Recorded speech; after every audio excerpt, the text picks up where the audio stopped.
চীন ও বাংলাদেশের সাম্প্রতিক উচ্চ পর্যায়ের আলোচনায় প্রস্তাবিত চীন মিয়ানমার বাংলাদেশ করিডোর কেবল আরেকটি অবকাঠামোগত প্রকল্প নয়, এটি বাংলাদেশের ভবিষ্যৎ অর্থনৈতিক অবস্থান এবং আঞ্চলিক ভূ অর্থনৈতিক গুরুত্ব পুনর্নির্ধারণের একটি সম্ভাব্য মাইলফলক।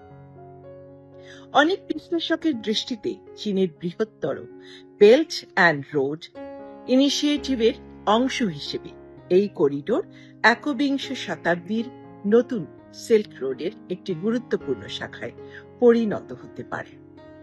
দুঃখজনকভাবে এই উদ্যোগ নিয়ে যতটা জন আলোচনা হওয়া উচিত ছিল, বাস্তবে তা হয়নি। আলোচনার বড় অংশ জুড়ে রয়েছে ভূ রাজনীতি, আঞ্চলিক শক্তির প্রতিযোগিতা এবং কৌশলগত হিসাব নিকাশ। অথচ বাংলাদেশের জন্য সবচেয়ে গুরুত্বপূর্ণ প্রশ্ন হওয়া উচিত, এই করিডোর কি দেশের দীর্ঘমেয়াদী বাণিজ্যিক সক্ষমতা এবং আঞ্চলিক সংযোগকে নতুন উচ্চতায় নিয়ে যেতে পারবে কিনা। দীর্ঘদিন ধরে মিয়ানমারের রাখাইন রাজ্যকে ঘিরে আলোচনার কেন্দ্রবিন্দুতে ছিল মানবিক সংকট, রোহিঙ্গা সমস্যা, সীমান্ত নিরাপত্তা এবং বৃহৎ শক্তিগুলোর ভূ রাজনৈতিক স্বার্থ। নাফ নদী ও রাখাইন অঞ্চলকে কেন্দ্র করে বিভিন্ন করিডোর বা সংযোগ প্রকল্পের ধারণা মূলত মানবিক সহায়তা, শরণার্থী প্রত্যাবাসন এবং আঞ্চলিক স্থিতিশীলতার সঙ্গে সম্পর্কিত ছিল। কিন্তু চীন মিয়ানমার বাংলাদেশ করিডোরের দর্শন ভিন্ন।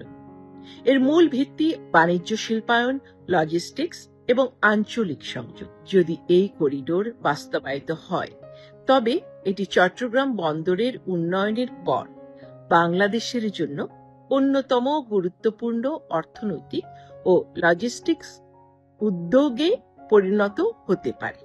বাংলাদেশের জন্য এই করিডোরের গুরুত্ব তাই কেবল সড়ক, রেলপথ বা সীমান্ত সংযোগের মধ্যে সীমাবদ্ধ নয়। এর প্রকৃত তাৎপর্য নিহিত রয়েছে একটি নতুন অর্থনৈতিক ভূগোলের জন্ম দেওয়ার সম্ভাবনায়, যেখানে বাংলাদেশ কেবল একটি বাজার নয়, বরং এশিয়ার উদীয়মান করিডোরগুলোর অন্যতম কেন্দ্রবিন্দুতে পরিণত হতে পারে। তবে এই সম্ভাবনাকে বাস্তবে রূপ দিতে হলে বাংলাদেশকে অত্যন্ত সতর্ক, দূরদর্শী এবং স্বার্থ সচেতন অবস্থান নিতে হবে। কারণ যে কোনো বড় করিডোর শুধু রাস্তা বা রেল লাইন তৈরি করে না, এটি বাংলাদেশের অর্থনীতি, রাজনীতি, কূটনীতি এবং ভবিষ্যৎ উন্নয়নের দিক নির্দেশনা বদলে দিতে পারে।